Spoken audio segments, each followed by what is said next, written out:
రైతు సోదరులందరికీ నమస్కారం. మనం ఎన్నో ఏళ్లుగా చూస్తున్న రుణమాఫీ ప్రక్రియను గత ప్రభుత్వం కూడా స్లోగానే 100లో ఒక 25% మందికి ఇచ్చింది.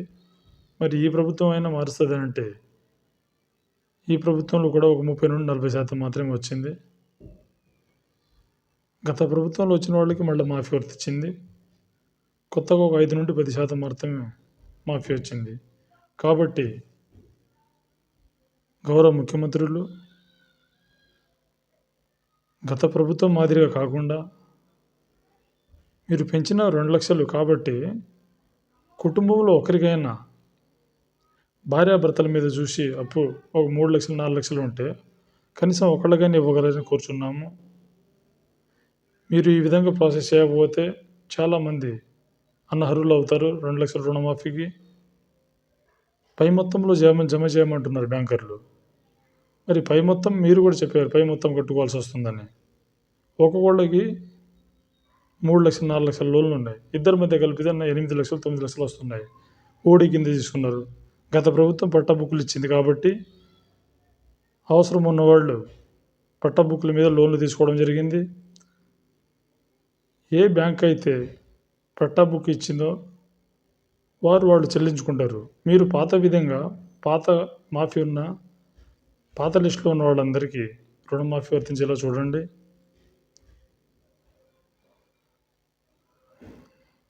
మరి ఈ విధంగా మీరు పెండింగ్ పోతూ ఉంటే ఆ లోన్ల యొక్క వడ్డీ శాతం పెరుగుతూ పోతుంది.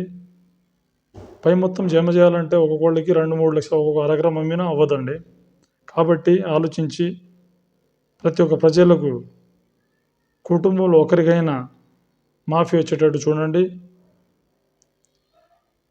ఈ విధంగా చేయకపోతే మాత్రం చాలామంది రైతులు నష్టపోతుంటారు. పై మొత్తాన్ని జమ చేయమంటున్నారండి. పై మొత్తం జమ చేయాలంటే ఇప్పుడు 7-8 లక్షలు ఉండాలి ఒక్కొక్కళ్ళకి. కనీసం ఒక 2 లక్షలను కట్టాలి చాలామంది పెండింగ్లో ఉన్నవాళ్ళు.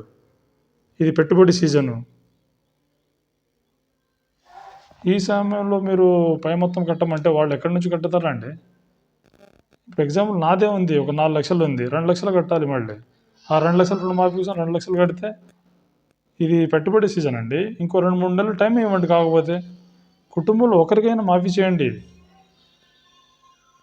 పెండింగ్లో ఉంటే వాళ్ళకి కొంచెం వేచి టైం ఇచ్చి చూడండి. 2 నెలల్లో ఉన్న వాళ్ళకి ఒకళ్ళకైనా ఇవ్వండి ఎంతో కొంత. మీరు పై మొత్తం జమ చేయమంటే ఇది సరికాదండి. జమ చేయమంటే ఇప్పుడు ఈ పెట్టుబడి సీజన్లో రైతులు దగ్గర ఒక 10,000 20,000 ఉండడమే కష్టము. అలాంటిది 2 లక్షలు 3 లక్షలు అట్లా కట్టమంటే వాళ్ళు ఎక్కడి నుంచి తెస్తారు? పంట సీజన్ కాదు కదా. కాబట్టి ప్రభుత్వం ఆలోచించి ప్రతి ఒక్క రైతుకు రుణమాఫీ అందేలా చర్యలు తీసుకోగలరు.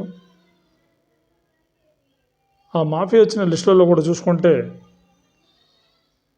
ప్రతి ఒక్క విలేజ్లో చూసుకుంటే ఖచ్చితంగా ఒక రైతుకు మాత్రం ఖచ్చితంగా అందలేదండి. ఇతర పనులు చేసుకునే వాళ్ళకి ఏ ప్రభుత్వం వచ్చినా టూరిజాలు కానీ వీటికని ఎన్నో వేల కోట్లు ఇస్తుంటారు. కానీ రైతులందుకు ఏంటంటే పచ్చగా ఇప్పుడు లాల్ బహదూర్ శాస్త్రి గారు చెప్పారు, జై జవాన్ కి జై కిసాన్ అని. అంటే జవాన్లు కిసాన్లు దేశానికి ఒక వెన్నెముక లాంటివి. మీరు రైతులకి కానీ లేక జవాన్లకు కానీ మంచిగా చూసుకోకపోతే ప్రభుత్వాలు కూలిపోయి దేశం కూడా చాలా లాస్లో ఉంటుందండి.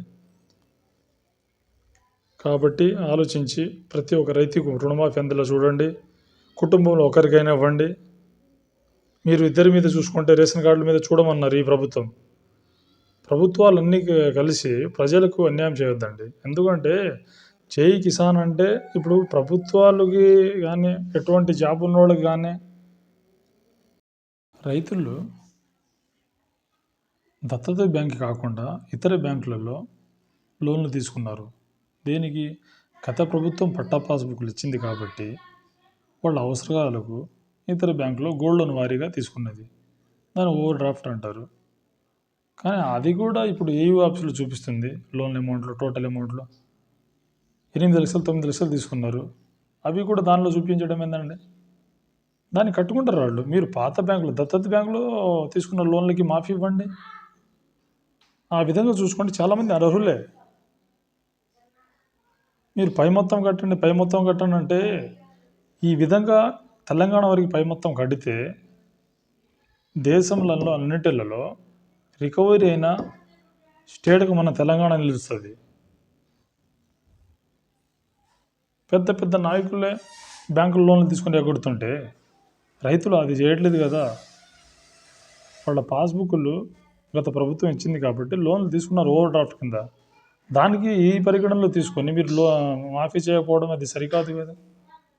కాబట్టి వాళ్ళ దత్తత బ్యాంకులో అయినా పాత పద్ధతిలో లోన్ తీసుకున్న వారికి మాఫీ ఇవ్వండి. ఓవర్ డ్రాఫ్ట్ మీకు అవసరం లేదండి, దాన్ని రైతులు చెల్లించుకుంటారు. అది ఒక గోల్డ్ లోన్ వారికి తీసుకున్నారు కాబట్టి వాళ్ళు మళ్ళీ రీప్లేస్ చేసుకుంటారు. దాన్ని ఈ లెక్కలు తీసుకురావడం కరెక్ట్ కాదు కదా. అది రీసెంట్గా తీసుకున్నది. మీరు పాత దాంట్లో పేమెంట్ తీసుకున్న వాళ్ళకి మాఫీ చేయండి. మీరు చేసిన రుణమాఫీ కూడా అయితే బ్యాంకర్లకు హెల్ప్ చేసినట్టుంది. వచ్చిన వాళ్ళకి కూడా వాళ్ళు డ్వాక్రాలని, సిబిల్ స్కోర్ లేదని, ఇతర బ్యాంకులో లోన్లు ఉందని రకరకాలుగా చెప్తున్నారు. కాబట్టి క్లారిటీగా బ్యాంకర్లతో మాట్లాడండి. మరి రైతులు కూడా రేషన్ కార్డులు ఒకళ్ళకైనా రెగ్యులర్గా ఉన్న వాళ్ళని తీసుకొని మాఫీ చేయగలరు.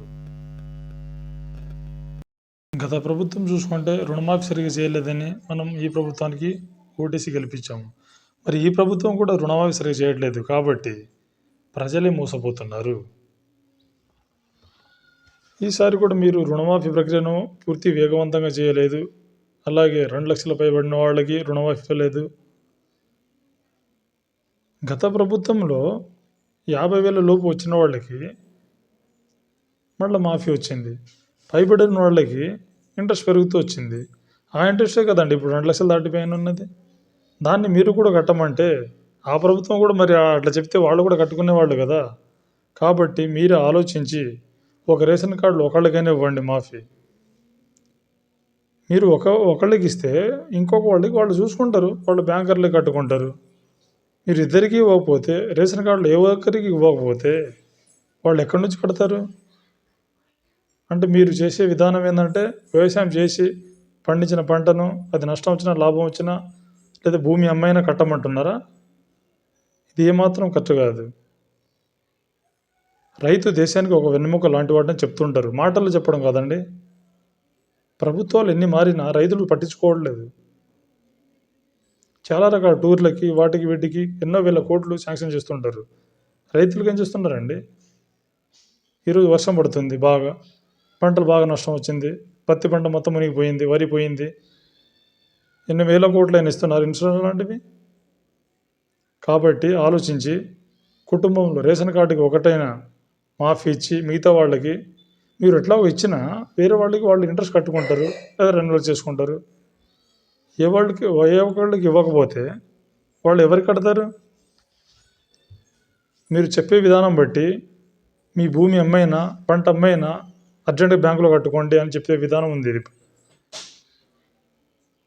చాలామంది రిటర్న్ 2 లక్షల పైబడిన వాళ్ళు కట్టుకున్నారు, కానీ వాళ్ళు కూడా ఇంకా రాలేదు మాఫీ.